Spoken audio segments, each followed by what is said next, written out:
from Automatic Body, and today I'm going to show you how to make some awesome protein bites. So first, we're going to start with 1 heaping cup of oats. The large flake oats work best for these protein bites. So 1 heaping cup of oats, and then we're going to have ½ cup of mixed raw sunflower seeds and pumpkin seeds. You can actually get these mixed together already. This is just one brand, which is awesome, called Go Raw, and they're already mixed together for you.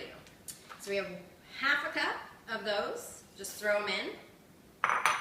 We've got 1/3 cup of flaxseed. Just throw it in. Another 1/3 cup of chia seeds. Chia seeds are super high in protein. Just 3 tablespoons of chia seeds have about 5 to 6 grams of protein, so those are super awesome. You can throw them in salads and smoothies, so throw those in as well. We have 3/4 cup of coconut flakes. These ones are pretty large flakes. If you have the smaller shredded ones, you might want to reduce the amount that you put in. Throw those in as well, okay? This is 2 tablespoons of cocoa powder in. And this is, I forgot the amount, it's 1/4 cup of protein powder. Now we're going to add fuel in as well, but you need to have some protein powder. It can be any flavor, it doesn't really matter. It sort of acts as a binder in the protein bites. So you need some sort of powder to act as a binder. So that's with the cocoa and some protein powder. We're going to throw that in there as well. Okay? Then we're going to add 1 cup of dried cherries. These can be dried cranberries or dried pomegranate seeds. You want something that's a little bit tart, a little bit bitter, because the rest of it is very sweet. So this sort of evens out the flavor of it. So throw those in. Okay, so those are all your dry ingredients. Now, we just need a spoon. Okay, so give those a mix. Okay. Now we're going to add the wet ingredients. You're going to add a heaping 1/4 cup of peanut butter.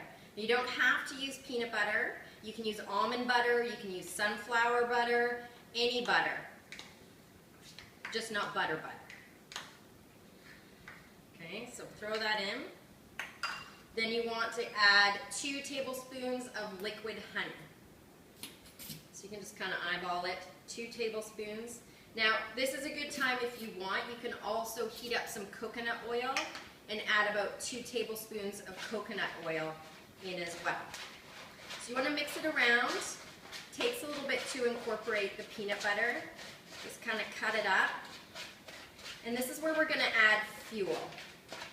Now, if you don't happen to have any fuel on hand, but I can't imagine why you wouldn't, you can use almond milk, rice milk, soy milk, anything that's going to act as a binder to get these so that we can shape them into balls. But it won't be chocolatey delicious. It won't be chocolatey delicious like fuel, but that's all right. Okay, so this is the point where you kind of need to eyeball it. There's no exact measurement for the liquid. You want to put enough in so it's going to bind the ingredients together, but you don't want to put too much that it becomes mushy. So I just put a little bit in. Here's our fuel. I just put a little bit in at a time, and then I give it a mix. Okay? The way you can tell that it's ready to roll into balls is when you push your fork against the ingredients, they kind of stick together. Okay? If you don't have enough liquid, they're not going to roll and they're going to fall apart. So we need a little bit more, and I'll show you when it gets to the point. I would say you need a minimum of about ½ cup, but like I said, you want to mix it until you can see that it's going to bind. Okay, so let me just roll up my sleeves here. So if you pick this up, this is the messy part, and you push it together, see how that sticks like that? That's one that's ready to go. And I should have put my tray out, but I didn't. Let's use this. Okay, the best thing to do is get a cookie sheet and line it with a piece of parchment, and then roll them into sort of a meatball-sized protein bite. Okay, So this is a bit sticky and messy, I told you, but that's about as big as you want them. So one, depending on the size, one batch of these will yield anywhere from 10 to sort of 16 protein balls. And in my house, that lasts about a day and a half, but. All right, so that's what they look like.